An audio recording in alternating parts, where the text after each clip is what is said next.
This bombshell dropped during a conversation with my father-in-law one day. I couldn't believe something like this was happening behind my back.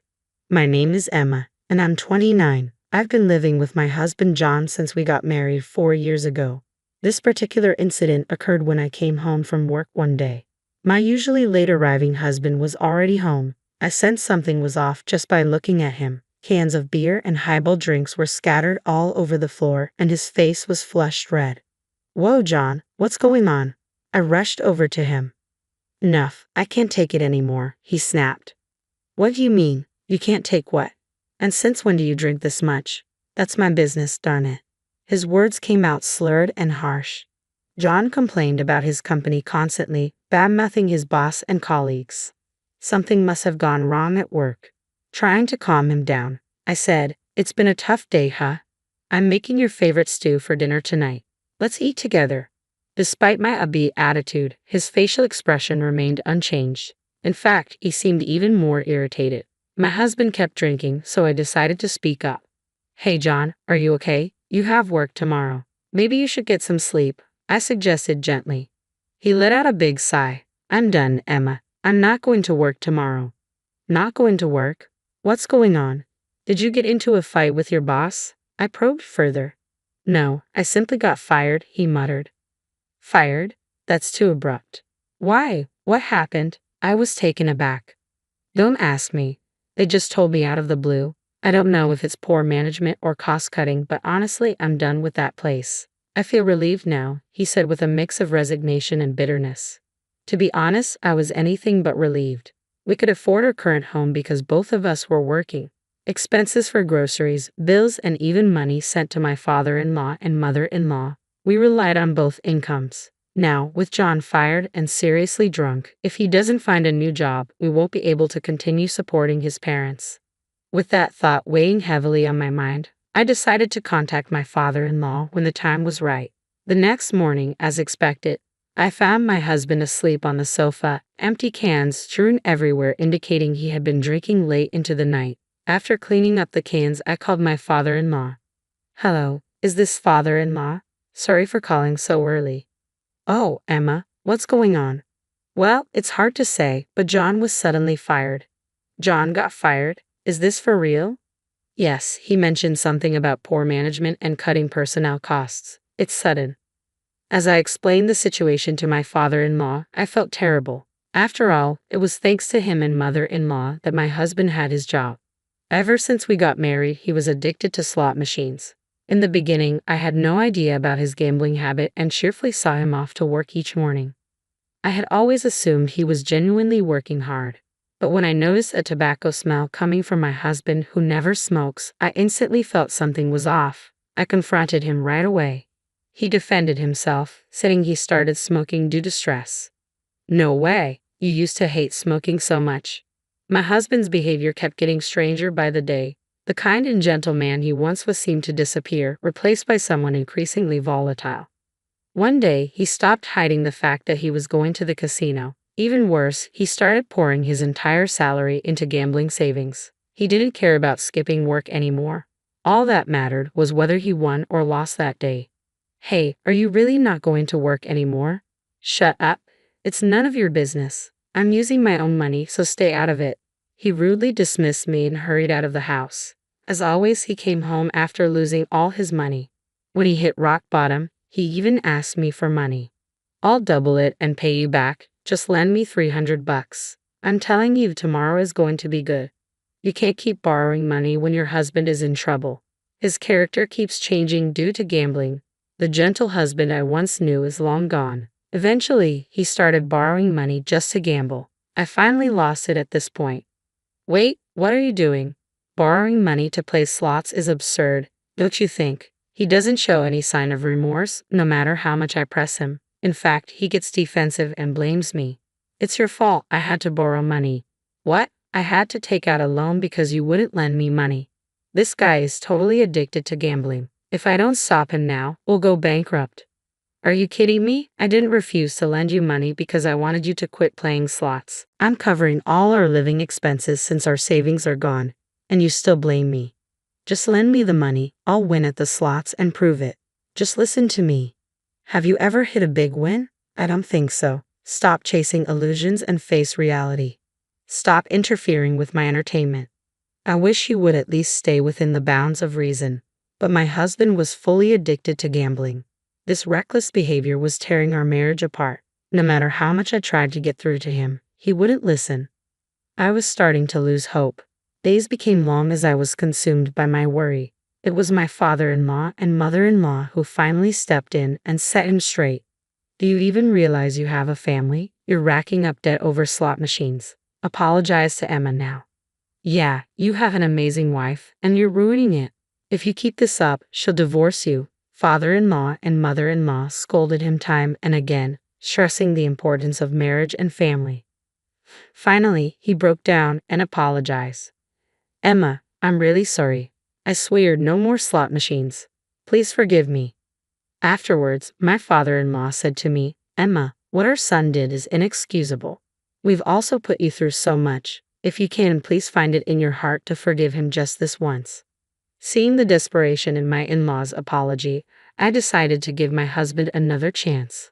From there, it was father-in-law and mother-in-law who took on his debt and even helped him find a new job until he got his finances stable. They even sent us living expenses. It was thanks to father-in-law and mother-in-law that we could continue living as we had been. I was grateful from the bottom of my heart and sent them $500 every month to repay the favor. But now, if my husband loses his job, we won't be able to send them anything. I apologized to father-in-law over the phone. Father-in-law, I'm really sorry. I can't believe this is happening while I'm still here. Don't worry about it. It's the company's decision, right? You're not at fault. Father-in-law's kind words touched me deeply. However, I still had to break more difficult news. So, I'm really sorry, but I don't think we can continue sending money to you and mother-in-law anymore. Then father-in-law said in a puzzled tone, a remittance? I never received anything like that, you know. My mind went blank at father-in-law's response. You mean you didn't get the money I've been sending every month? The $500 we've been doing it consistently, haven't we? What are you talking about? I just checked with my wife, and she doesn't know anything about it either. That couldn't be right. I had been scrimping and saving. Last month, I put $500 in an envelope and gave it to my husband. The idea that it never reached father-in-law and mother-in-law. Emma, what's going on here? I don't know myself, but it's true that I've been giving my husband spending money every month to pass on to you. Father-in-law spoke up again after hearing my desperate plea. Emma, can I come over tonight? Let's keep this between us for now, okay? All right, I had definitely been giving my husband the $500. If it hadn't reached father-in-law and mother-in-law, there's only one explanation, my husband. I can't believe this. He must have been using the money for himself. Unforgivable. I'll make him confess everything, and he will face the consequences. An hour later, father-in-law and mother-in-law showed up at our house. When they walked into the living room, my husband looked surprised. Dad, Mom, what are you doing here? He was clearly rattled, and it was obvious he was hiding something. John, is there something you'd like to tell us? Father-in-law indirectly confronted him, but my husband pretended not to know. What are you talking about? Emma must be as confused as I am. Could you just leave? I couldn't take it anymore and yelled at my husband. Stop using me. Just tell the truth now. My husband looked at me with wide eyes. What are you talking about? Don't play dumb. What happened to the money I've been giving you to pass on to your father and mother? I've been giving it to you every month for the past 2 years. Where did it all go? It's not what you think, Emma. There's a reason for this. A reason? Do tell. Where did that money vanish to? Explain it in a way we'll understand. Go on. My husband's face turned increasingly pale, his earlier bravado gone. He couldn't say anything. Finally, realizing he couldn't lie his way out, my husband opened his mouth. I'm sorry. Actually, I've been using it on slot machines. What? Slot machines? You've got to be joking. It was the last thing I wanted to hear. Even after everything that happened in the past, he was gambling again. I can't believe this. You promised you'd never touch slots again. We decided to send money to your parents as a way to make amends for all the trouble you've caused them. What are you thinking?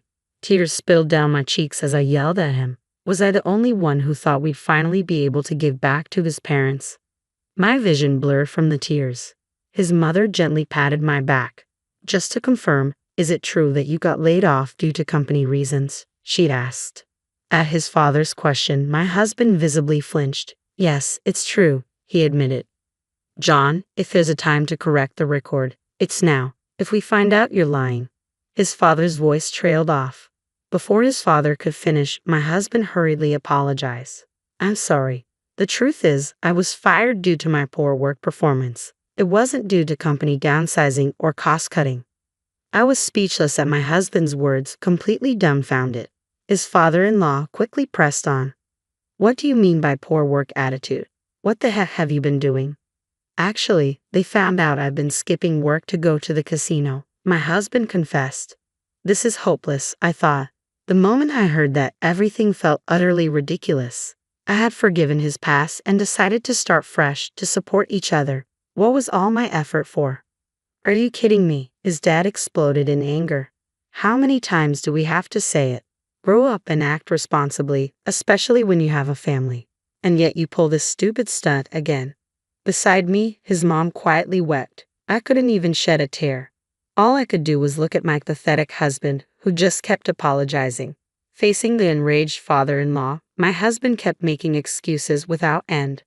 But I'll do better at my next job, okay? It was just bad luck this time. That's it. Let's get a divorce. The words slipped out unconsciously. What? Emma, divorce? You're joking, right? My distraught husband looked at me. A joke? You think I'm joking in this situation?